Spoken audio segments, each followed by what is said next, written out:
Je veux dire évidemment, à cause de la disparition de France Gall, bien sûr, parce que aussi j'aime bien les adverbes et que voilà, je fais partie des écrivains qui, contrairement à une espèce de politiquement correct qui dit qu'il ne faut pas utiliser d'adjectifs, ni surtout pas d'adverbes, je pense que les adverbes peuvent dire beaucoup parfois. Mais surtout cette chanson de France Gall qui a été écrite à un moment un peu douloureux de sa vie, je trouve que c'est une très très belle chanson.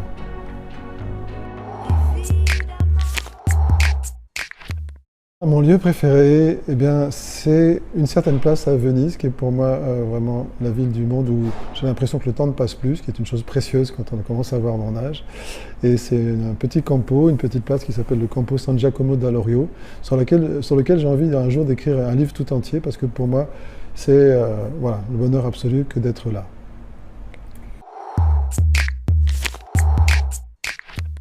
Quand j'ai découvert le roman d'Alain Fournier, Le Grand Mône, je me suis rendu compte que le narrateur du livre était vraiment comme moi, c'est-à-dire que son père était directeur de l'école, il appelait son père Monsieur Sorel, comme moi j'appelais mon père Monsieur Delerme.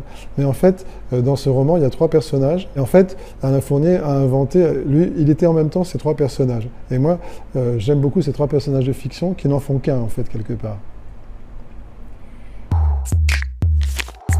Mon premier souvenir de lecture, c'est un souvenir qui a été très très fort pour moi, parce que quand j'avais 7 ans, j'ai eu des problèmes pulmonaires vraiment très très intenses qui m'ont obligé à partir de chez moi.